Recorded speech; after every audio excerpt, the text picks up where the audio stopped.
Good morning everyone. Welcome to Ravus Academy, Hyderabad. Today's current affairs. Number 1. So 50 years to emergency.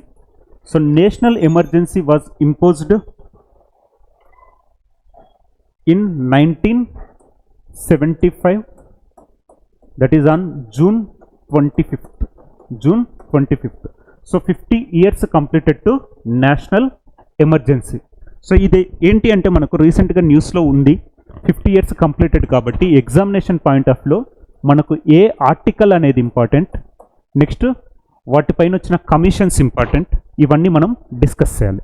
So here 50 years ago on 12th June 1975, the Allahabad High Court invalidated Indira Gandhi's 1971 election. So 1971 general elections won by Indira Gandhi. So on 12th June 1975, the Allahabad High Court invalidated Indira Gandhi's 1971 election in Indira Nehru Gandhi versus case. Indira Nehru Gandhi versus Sri Raj Narayan case 1975. Indira Gandhi versus Raj Narayan case 1975, leading to the declaration of national emergency on 25th June 1975 that continued till March 1977. So simple ga after 1971 general elections, Raj Narayan అనే ఒక person ఏంటి అంటే ఇందిరాగాంధీకి అగెనిస్ట్గా ఒక case వేయడం జరిగింది. So election misuse అని. So on 12th June 1975 Allahabad high court invalidated Indira Gandhi's 1971 election. అంటే ఏంటి, ఆ ఎలక్షన్లో గెలిచిన దాన్ని రద్దు చేయడం జరిగింది. సో బ్యాక్గ్రౌండ్ మనం ఒకసారి చూస్తే, it is a landmark in India's constitutional and democratic history arising from 1971 general elections where prime minister Indira Gandhi defeated socialist leader Raj Narayan. So ఇక్కడ వచ్చేసి మనకేంటి అంటే Indira Gandhi versus Raj Narayan. So Raj Narayan belongs to socialist party. So Indira Gandhi belongs to Indian National Congress. Next, leading to a legal challenge on grounds of electoral malpractices. So electoral mall ప్రాక్టీసెస్కి ఈమె పాటుపడింది అని చెప్పేసి ఆయన case వేయడం జరిగింది, Raj Narayan. Next, electoral context and alligations. Raj Narayan alleged that Indira Gandhi misused government machinery and public funds. So ఆయన వాదన ఏంటి, Indira Gandhi misused government machinery and public funds for electoral gain. So violating the representation of people act 1951. So Indira Gandhi violated 1951 representation of people's act అని చెప్పేసి ఆయన case వేయడం జరిగింది. Allahabad high court judgement పిలిచింది 12th June 1975. The Allahabad high court invalidated Indira Gandhi's 1971 election.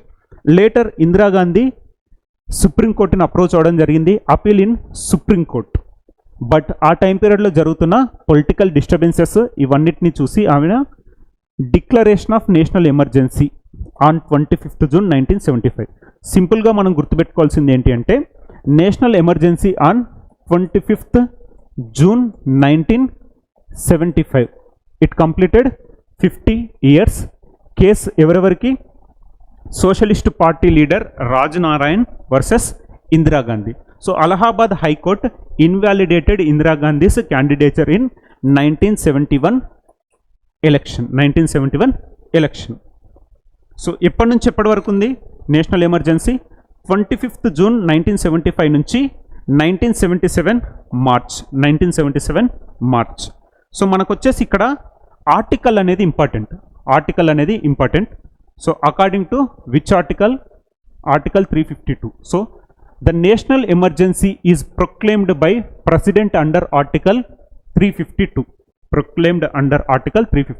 So according to the article 352, president can impose national emergency. Next ఈ national emergency పైన మనకు వచ్చిన కమిషనే Shah commission. The Shah commission of enquiry was established in May 1977 by the Janata Party government. So 1975 June 25 national emergency was imposed. Later Shah Commission was appointed by Janata Party government. Next elections lo Janata Party రావడం జరిగింది power లోకి. They established Janata Party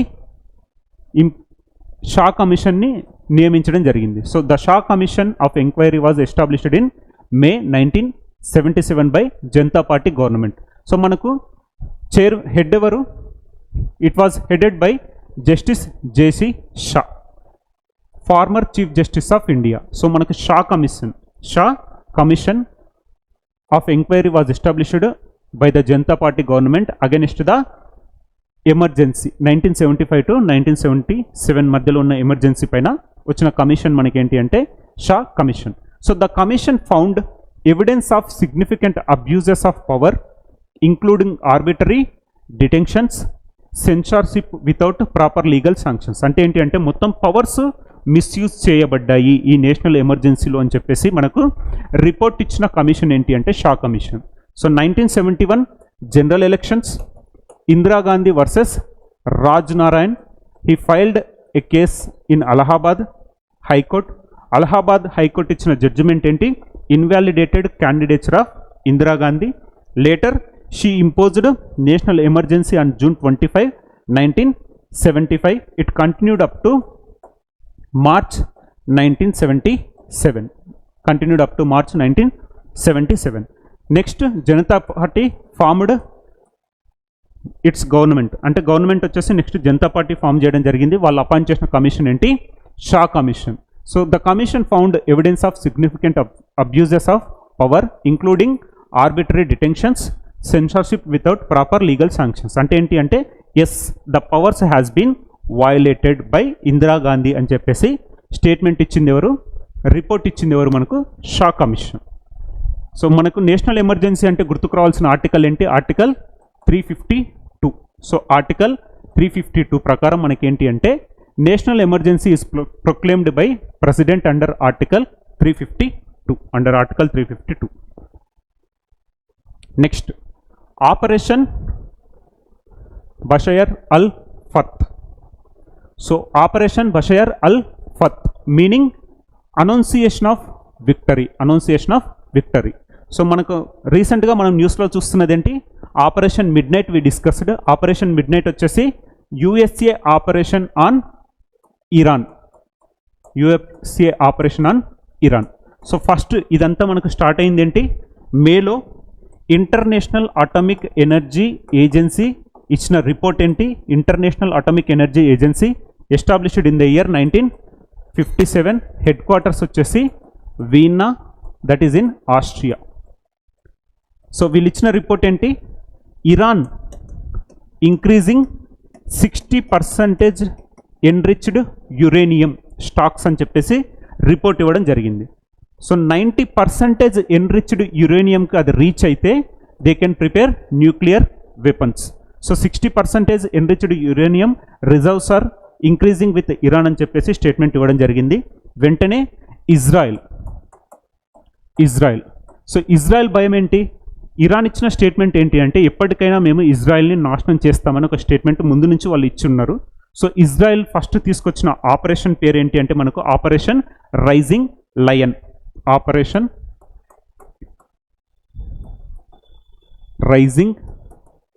lion. Israel operation on Iran. So Iran ధీటుగా బదిలిచ్చింది operation true promise 3.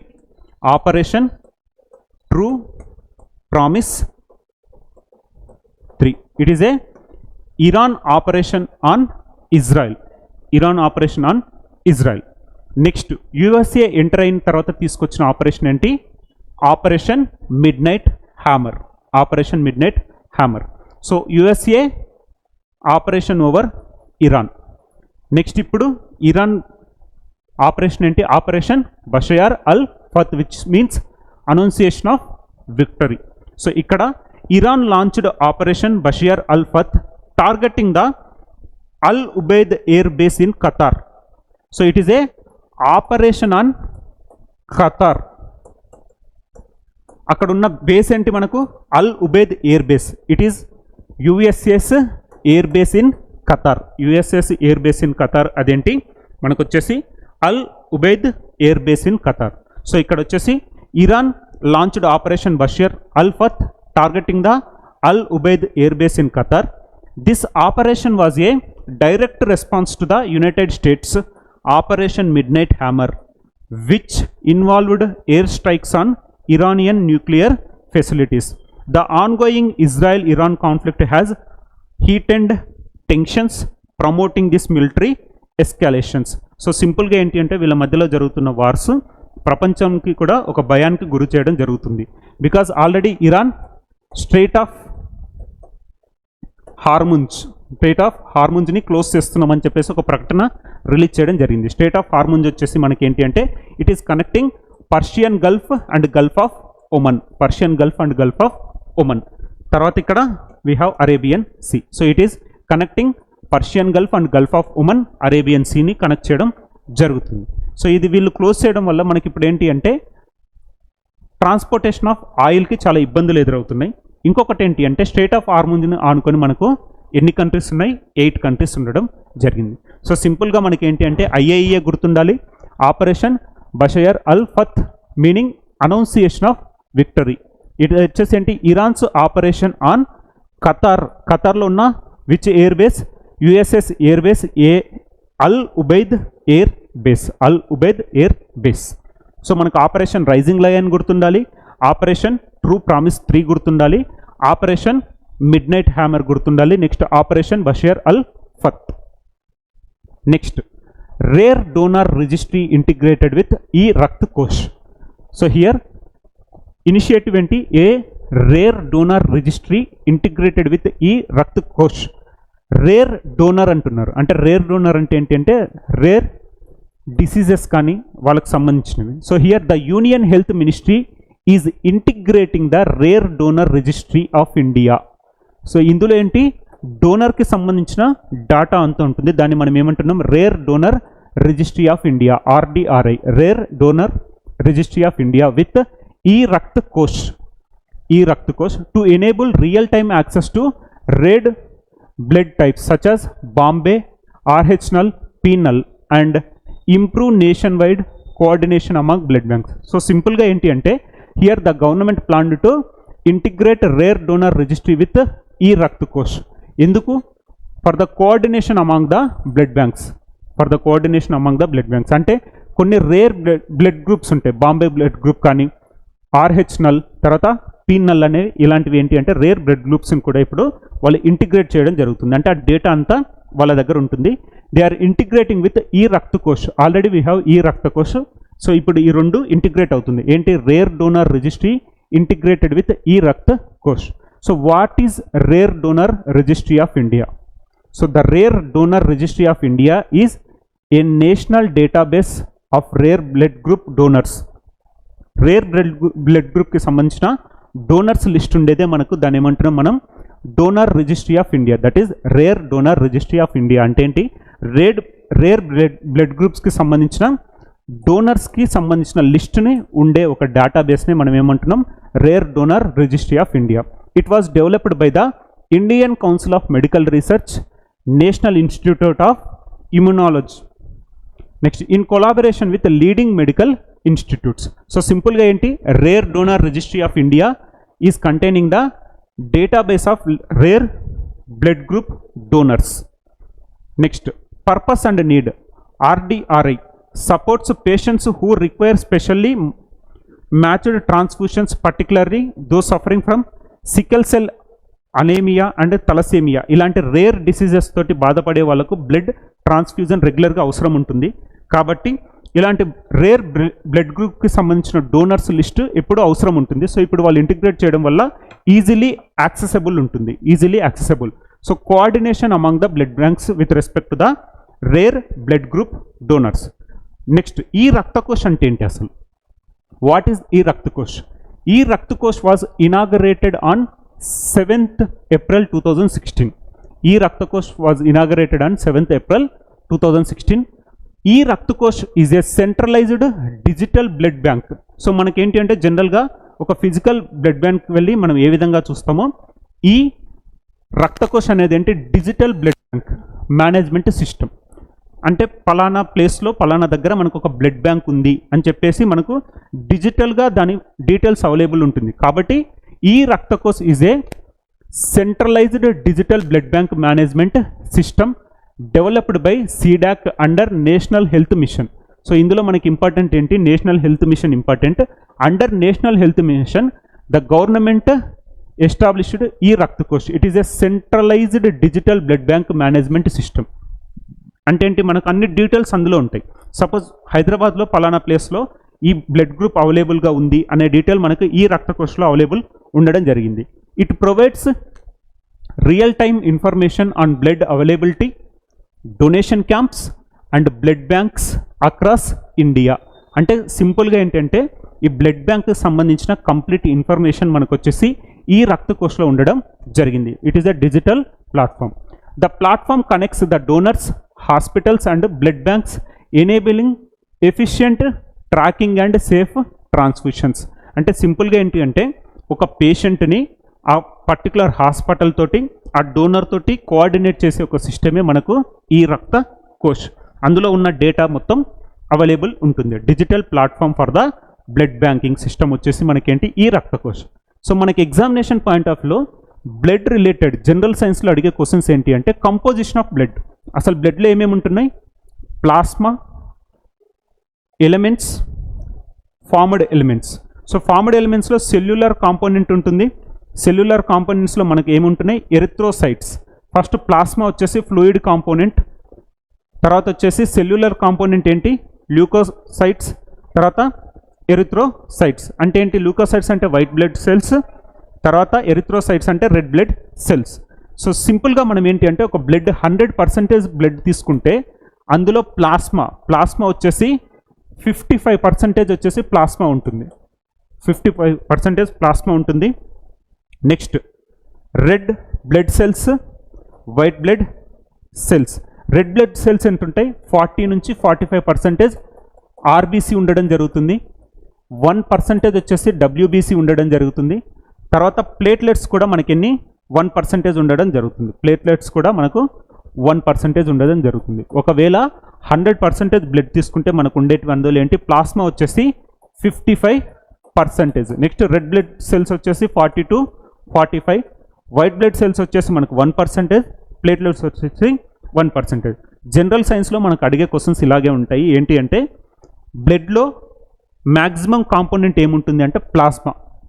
Next we have read blood cells. ఇది మనకేంటి అంటే examination point of లో బ్లడ్కి సంబంధించింది. ఇప్పుడు తీసుకొచ్చింది ఏంటి, ఈ రక్త కోశ ఆల్రెడీ మనకు ఎగ్జిస్టింగ్ ఉంది. ఇప్పుడు rare donor registry integrated with e Rakt కోశ్. అంటే ఈ రేర్ బ్లడ్ గ్రూప్స్ ఉన్న వాళ్ళందరినీ ఇప్పుడు అందులో ఒక భాగంగా తీసుకొచ్చిందే మనకు rare donor registry integrated with e Rakt Kosh. Next Tripura declared fully literate under Ullas. So few days back మనం ఏంటి గోవా గురించి డిస్కస్ చేస్తాం. Goa was the second state అని. సో ఇప్పుడు వచ్చేసి Tripura declared fully literate under Ullas. Tripura the rising literary graph. Tripura achieves full literacy third state under Ullas. So Ullas అంటే programme ఏంటో చూద్దాం. Understanding life long learning for all in society. What is the full form of Ullas? Understanding life long learning for all in society is a centrally sponsored scheme implemented from 2022 to 27. In a historic achievement, Tripura has become the third Indian state after Mizoram and Goa. First state enti Mizoram, second state enti Goa, third state vachesi Tripura. Under Ullas program. Next,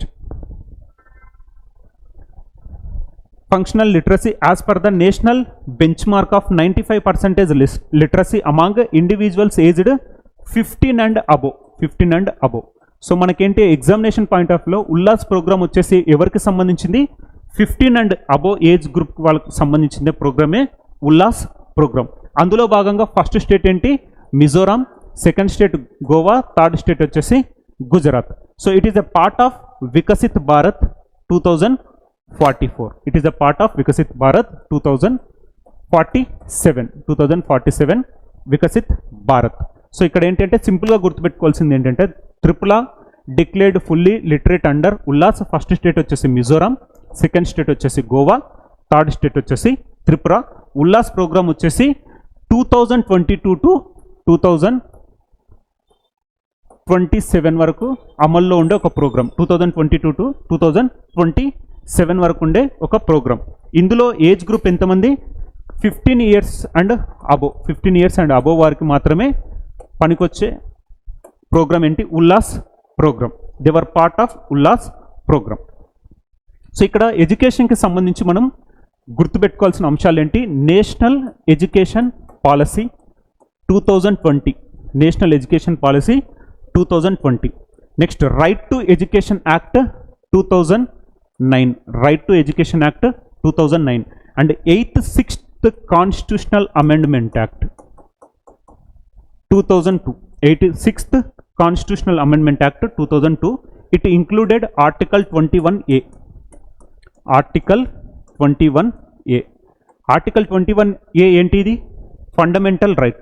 so fundamental right ఏంటి అంటే right to education. Right to education is a fundamental right under article 21A. Next ఇంకొక article ఏంటి, article 45. Article 45. So article 45 ఏంటి, the state. The state అంటే ఏంటి ఇక్కడ, government. The state to provide early education and health care to the children who are under 6 years. So మనకి ఇప్పుడు ఈ అంగన్వాడీ కేంద్రాలు ఇవన్నీ ఉంటాయి కదా, అవన్నీ covered under article 45 because it is the primary duty of the state to have educational and health facilities to the children who are below 6 years. Next we have article 51AK. 51AK. Article 51AK ఏంటి అంటే ఇది fundamental duty of the parents to provide the education to their children. కాబట్టి మనకు గుర్తుండాల్సింది ఏంటి, national education policy 2020, right to education act 2009, 6th constitutional amendment act 2002, article 21A ఇది వచ్చేసి ఏంటి, fundamental right.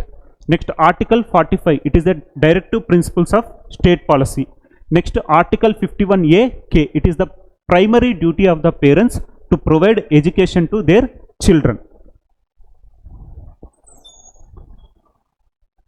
Next human wildlife conflict. Human wildlife conflict. So government to set up center of excellence to tackle human wildlife conflict. So here the government is planning to set up a center of excellence to tackle human wildlife conflict. So Union Environment Minister Bhupendra Yadav has unveiled plans to set up a center of excellence dedicated to managing the growing issue of human wildlife conflict in India. So మనం రోజు న్యూస్లో ఏమని చూస్తున్నాం, some చిరుతపులి వచ్చేసి దాడి చేయడం, తర్వాత పులి జనావాసాల్లోకి రావడం జరిగింది అని చెప్పేసి మనం రీసెంట్గా చూడడం జరుగుతుంది. కొన్ని ప్రాంతాలలో ఏనుగులు వచ్చి చెరుకు పంటలను ధ్వంసం చేశాయి అని ఇవన్నీ చూస్తున్నాం. So in order to combat that the government is setting up a centre of excellence to tackle human and wildlife conflict. ఏమీ లేదు, హ్యూమన్ అండ్ వైల్డ్ లైఫ్ కాన్ఫ్లిక్ట్ని మినిమైజ్ చేసే ఎఫర్ట్స్ని తీసుకురావడం కోసం గవర్నమెంట్ చేస్తున్న ఒక ప్లానే setting up of center of excellence to tackle human wildlife conflict. So the initiative was announced in June 2025 against the backdrop of increasing cases of tiger and elephant attacks in several states resulting in hundreds of human fatalities. అంటే చాలా మంది ప్రజలు, సామాన్య ప్రజలు చనిపోతున్నారు వీటి అటాక్స్లో. కాబట్టి there is a need for the establishment of center of excellence to tackle human wildlife conflict. So మనం సర్వేస్ తీసుకుంటే human wildlife conflict statistics ప్రకారం టైగర్ అటాక్స్, అందులో డెత్ 2022లో 111 డెత్స్, 2023లో 86, 2024లో 74 అంటే టైగర్ అటాక్స్ వల్ల చనిపోతున్న మానవులు 2022లో 111, 2023లో 86, 2024లో 74. ఇందులో విచ్ స్టేట్ టాప్గా ఉంటుందంటే Maharashtra alone contributed 57% of 2024 tiger related death. అంటే ఈ 74లో ఆల్మోస్ట్ 57 అంటే ఆల్మోస్ట్ 40 హ్యూమన్స్ వచ్చేసి ఎక్కడ చనిపోవడం జరిగింది, మహారాష్ట్రలో చనిపోవడం జరిగింది. నెక్స్ట్ ఉత్తరప్రదేశ్లో ఎక్కువగా జరుగుతున్నాయి. ఎగ్జాంపుల్ ఏంటి, ఉత్తరప్రదేశ్లో ఫిలిభిత్ టైగర్ రిజర్వ్,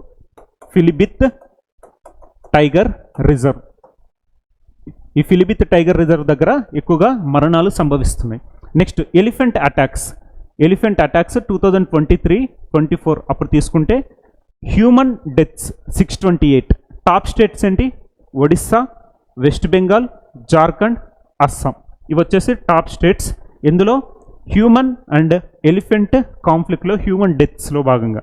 కాబట్టి in order to combat human deaths against the wild animal attacks, government to set up centre of excellence to tackle human wildlife conflict. Next mining gains wildlife woes, Sariska tiger reserve. So ఇప్పుడు వచ్చేసి ఏంటంటే Sariska tiger reserve న్యూస్లో ఉండడం జరిగింది. ఇక్కడ ఏంటి అంటే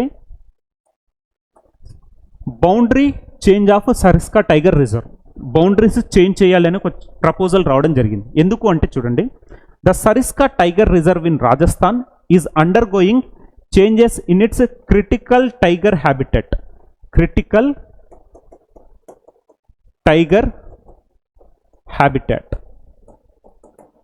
ఈ టైగర్ రిజర్వ్లో, సరిస్కా టైగర్ రిజర్వ్ ఈ టెరిటరీలో కొన్ని మైన్స్ ఉన్నాయి, మార్బుల్ మైన్స్ కానీ అవన్నీ మైన్స్ ఉన్నాయి.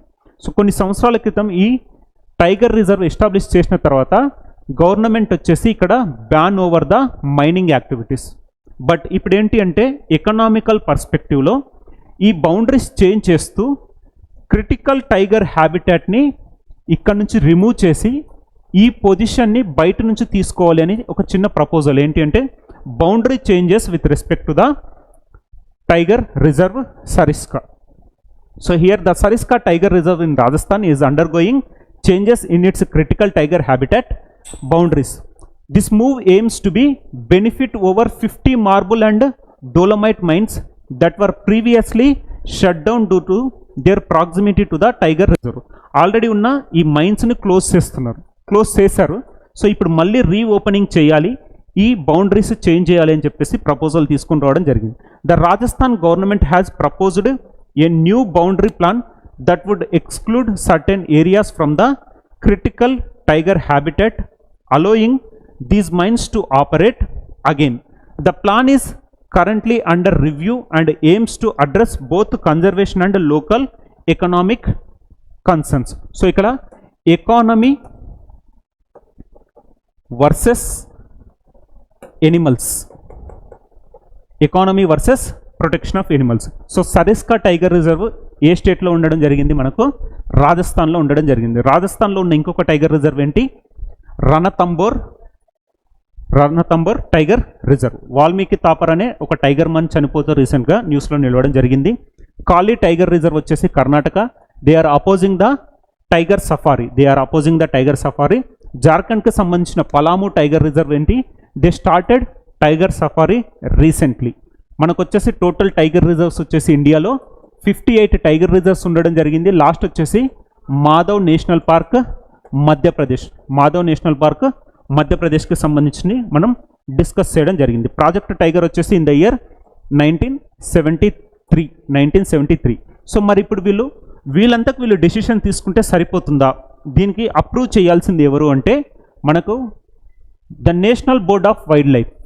ఇది very important examination point of లో. The national board for wildlife is India's apex advisory body on wildlife related matters.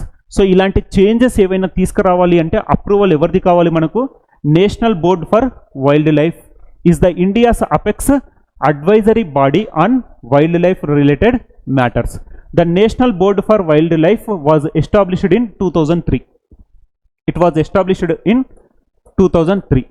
So it was constituted under wildlife protection act 1972.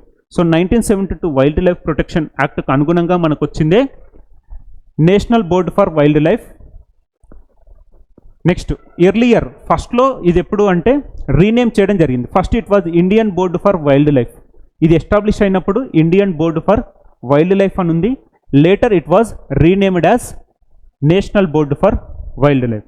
సింపుల్గా ఏంటి అంటే ఏదైనా environment versus economy related ఇలాంటివి వచ్చినప్పుడు the national board for wild life అనేది చాలా చాలా important. వీళ్ళ డెసిషన్ ఇప్పుడు ఫైనల్. అంటే గవర్నమెంట్, స్టేట్ గవర్నమెంట్, ఇవి సెంట్రల్ గవర్నమెంట్ ఒకవేళ డెసిషన్స్ తీసుకున్నా అప్రూవ్ చేయాల్సింది ఎవరు?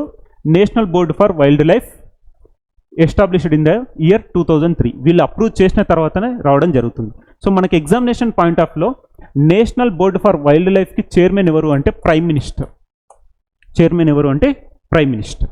Next the national board for wildlife plays a crucial role in guiding the government's decisions on wildlife conservation, particularly with in protected areas.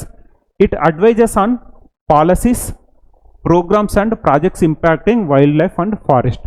సింపుల్గా ఏంటంటే Sariska national park altering the boundaries with respect to the economical reasons. So ఇక్కడ మనకు the national board for wildlife approval ఇవ్వాలి అంటే economy versus environment conflict రావడం జరిగింది. Sariska tiger reserve Rajasthan. Next Beej Utsav. Beej అంటే ఏంటి? సీడ్స్, విత్తనాలు. The recent bead Utsav held at the try junction of Rajasthan, Madhya Pradesh and Gujarat. ఈ ట్రై జంక్షన్ అంటే ఇక్కడ గుజరాత్, మధ్యప్రదేశ్ అండ్ రాజస్థాన్ కలిసే ఈ ట్రై జంక్షన్ దగ్గర వాళ్ళు తీసుకొచ్చిన ఒక ఫెస్టివల్ ఏంటి? బీజ్ ఉత్సవ్ అంటే సీడ్ రిలేటెడ్. ఇవన్నీ ఏంటంటే traditional seeds. Has brought attention to the critical role of indigenous seeds in promoting agriculture and sustainability. So indigenous means local breeds. The 4-day festival attracted over 9,400 participants from tribal communities. It focused on importance of preserving indigenous seeds and rebuilding community-led seed systems. The event brought into light the significance of seed heritage, biodiversity and climate conscious. So సింపుల్గా ఏంటి అంటే protection of indigenous seeds. అంటే local seeds. ఇవన్నీ ఏంటంటే pesticides ఫ్రీగా ఉంటాయి. అంటే ఏంటి అంటే ఇవి వచ్చేసి మనకు తెలుగులో చెప్పాలంటే నాటు విత్తనాలు అంటాం కదా, అవి. ఇవన్నీ పెస్టిసైడ్ ఫ్రీగా ఉండే విత్తనాలు. వీటిని మనం ప్రొటెక్ట్ చేసుకోవాలి అని చెప్పేసి వాళ్ళు తీసుకొచ్చిన ఒక ఇనిషియేటివే బీజ్ ఉత్సవ్. ఎక్కడ జరిగింది? రాజస్థాన్, మధ్యప్రదేశ్ అండ్ గుజరాత్ ఏరియాలో ఆ ట్రై జంక్షన్లో జరగడం జరిగింది. సో మనం లాస్ట్ క్లాస్లో డిస్కస్ చేసింది ఏంటి? ఇఫ్కో వచ్చేసి ఓపెనింగ్ ఇట్స్ ఫస్ట్ ఓవర్సీస్ ఎక్కడ? బ్రెజిల్లో ఓపెన్ చేయడం జరిగింది ప్లాంట్. ఇఫ్కో న్యూ ప్లాంట్ వచ్చేసి ఓవర్సీస్లో ఎక్కడ? బ్రెజిల్. ఇఫ్కో తీసుకొచ్చింది ఏంటి? Nano urea and nano DAP. ఇవన్నీ రెండు వచ్చేసి మనకు లిక్విడ్ ఫామ్లో ఉండడం జరుగుతుంది. Liquid form nano urea, nano DAP. Next వచ్చేసి seed Utsav, that is Beej Utsav. So మనం రీసెంట్గా డిస్కస్ చేసింది ఏంటి అంటే బీజ్ అనుశోధన్ కేంద్ర గురించి డిస్కస్ చేసాం. That is located in Gujarat. Beej Anusandhan Kendra located in Gujarat. So సీడ్స్కి సంబంధించింది కాబట్టి రెండు రిలేట్ చేసుకోండి. Next Ambubachi Mela at Kamakhya temple. So రీసెంట్గా మనం డిస్కస్ చేసింది ఏంటి? రజపర్వ ఫెస్టివల్ డిస్కస్ చేసాం. ఒడిస్సాకు సంబంధించిన Rajaparba festival.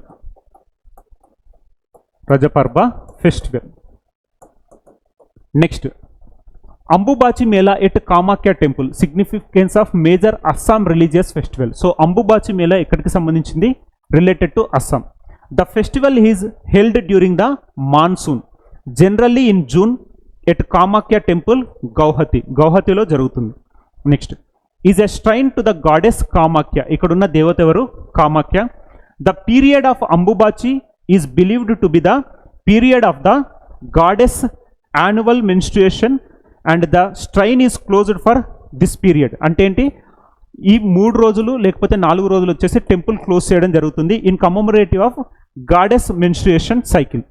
Next, at the end of the period the shrines doors are opened ceremonially and devotees spoke for the darshan of the deity.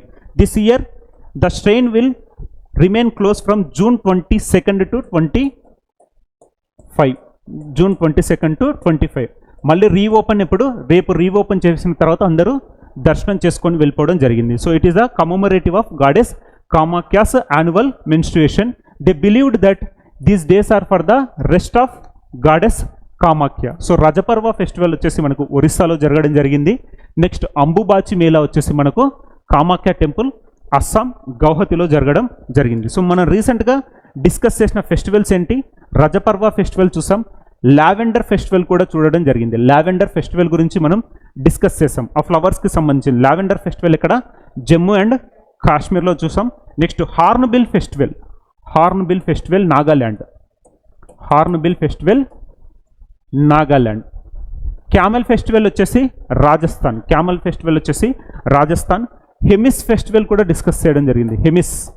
Hemis festival వచ్చేసి మనకు Ladakh. So రీసెంట్గా న్యూస్లో ఉన్న ఫెస్టివల్స్. ఇంకొకటి పూరి జగన్నాథ రథయాత్ర, పూరి జగన్నాథ రథయాత్ర నెక్స్ట్ జూలైలో మనకు డిస్కషన్లోకి రావడం జరుగుతుంది. పూరి టెంపుల్ని మనం ఏమంటున్నాం, వైట్ పగోడా, వైట్ పగోడా అని పిలవడం జరుగుతుంది, వైట్ పగోడా అని పిలవడం జరుగుతుంది. So next Odisha floods, Odisha floods. The flash flood has affected more than 50,000 people in the 4 blocks of Balasore district. So Balasore district ఎక్కడ, Odisha. So here the Suvarnarekha river which flows through Jharkhand, West Bengal and Orissa originates at Jharkhand, it flows to West Bengal and later ఒడిస్సాకు వచ్చి తర్వాత it meets Bay of Bengal. So originating in Jharkhand, flows in Jharkhand, West Bengal and Odisha. Next it meets Bay of Bengal. So రీసెంట్గా ఏంటి అంటే వాళ్ళు dam ఉంటుంది, Jharkhand Chandil dam, Jharkhand Chandil dam. They released more water, so that is the main reason for the Odisha flash floods. So ఇక్కడ జార్ఖండ్కి సంబంధించిన Chandil dam వచ్చేసి వాళ్ళు ఎక్కువ మొత్తంలో వాటర్ రిలీజ్ చేయడం వల్ల మనకు ఒరిస్సాలో ఎఫెక్ట్ అవ్వడం జరిగింది. ఇంపార్టెంట్ రివర్ ఏంటి, సుబర్ణరేఖ రివర్ వచ్చేసి originate in Jharkhand, flows in Jharkhand, West Bengal and Orissa and joins Bay of Bengal. So ఇండియాలో మనకు 12.7% area is prone to the floods. అంటే ఏంటి, 12.7% ఏరియా ఈజ్ వల్నరబుల్, అంటే ఎఫెక్ట్ అయ్యే ఛాన్సెస్ ఉన్నాయి. ఇండియా భూభాగంలో మొత్తం మనకు around 12.1 to 12.7% is prone to floods. మనకు జాగ్రఫీ అండ్ డిజాస్టర్ మేనేజ్మెంట్లో వెరీ వెరీ ఇంపార్టెంట్ స్టాటిస్టిక్స్.